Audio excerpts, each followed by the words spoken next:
Hey there, Sharon Horne-Ellstrom here. Welcome to day 280 of our BU 365-day challenge. This year's annual challenge is all about doing one thing every day that continuously improves us.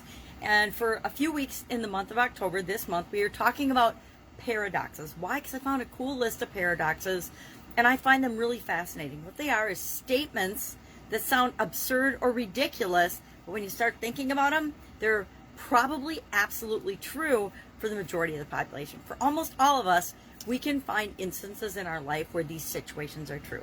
And today's I call the fear paradox or the comfort zone paradox. I couldn't really decide, but I wrote fear because it's shorter than comfort zone. So the fear paradox basically states that the more you're scared to do something, the higher the probability, or the more you should probably do it. The more afraid I am of something, the more I should probably do it because it's something that I need to do to stretch my comfort zone and become a better version of myself. So, for example, I can think of lots of examples of things I'm afraid to do or have been afraid to do in the past, but now I do them all the time. I do them every day. One example would be live video. A couple years ago, I was scared, just like everybody else, to show up on video. Now, I'm scared to show up without any filters on video because Facebook has made a bunch of changes, and I got used to doing fun, crazy filters. It's like wearing my hair in crazy ways. I like to wear my hair in crazy ways. I'm actually the least comfortable with my hair down and just curly, straight for sure. My hair straight freaks me out, and I almost never show up in my straight hair unless it's in a ponytail or a braid. But that's just, we all get this comfort zone bubble around us based on past experiences, and we like to operate in that zone. Why? Because it's easy. We all want to have an easy, comfortable life. Remember, for decades, my goal was to be comfortable, to have a comfortable life, create a comfortable life for myself and my family. And I realized one day, wow, what a safe, tiny existence I was living in. I was super duper comfortable, but I was also really, really bored. I wasn't stretching myself. I wasn't growing. I wasn't learning. I wasn't expanding or contributing to the universe. And that felt really constricting. And pretty soon I wasn't comfortable in my comfort zone anymore. So what are some ways we can stretch our comfort zone, do the thing we're afraid to do? The one sure way to get over the fear of something is to face that fear and take some action in the face of that fear. If I'm afraid to speak and do video, the only way to overcome that fear is to actually do a video. Guess what? When you first start doing videos, nobody's watching. Nobody cares.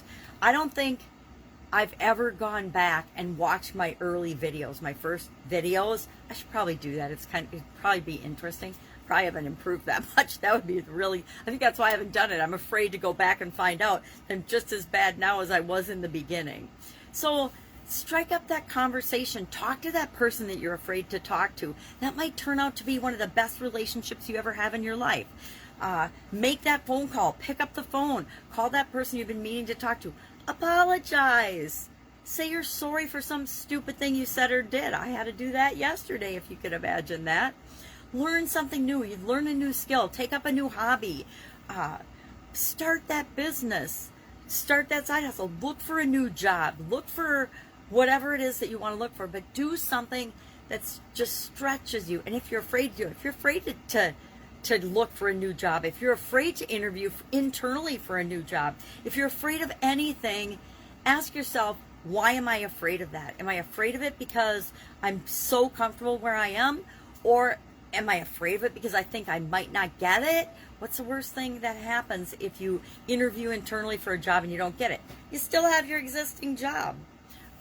So do something today that stretches your comfort zone just a little bit. Share in the comments below what you do. I don't know what I'm going to do today. I'm going to do something to stretch my comfort zone. But I want to find something that really stretches it. Cleaning and organizing my life, that would really stretch my comfort zone. So that's our challenge for today. The more something scares you, the more likely it is that you should do that thing or move toward that or do that thing. Now, it doesn't mean if something dangerous scares you, if you're scared to go to a scary part of your town, or you're scared to skydive, or you're scared to do something. We have to balance stretching our comfort zone with listening to our intuition and our gut and what's right for us, right? Our comfort zone is going to try to keep us stuck in a little ball, But we can stretch that slowly. It's like a rubber band. I have lots of rubber bands on me. It's like stretching a rubber band. At some point when you've stretched a rubber band enough, it can never go back to its original size. It'll go back for a while, but after you stretch it long enough, it'll be stretched out, and it will never go back to the teeny tiny rubber band that it originally was. That's the same thing with our comfort zone. Once you stretch your comfort zone, and you don't have to make massive jumps out of your comfort zone, although that's right for some of us, by stretching it, you're becoming a better version of yourself every day. All right, any questions? Hit me up. Otherwise, I will be with you tomorrow. Bye.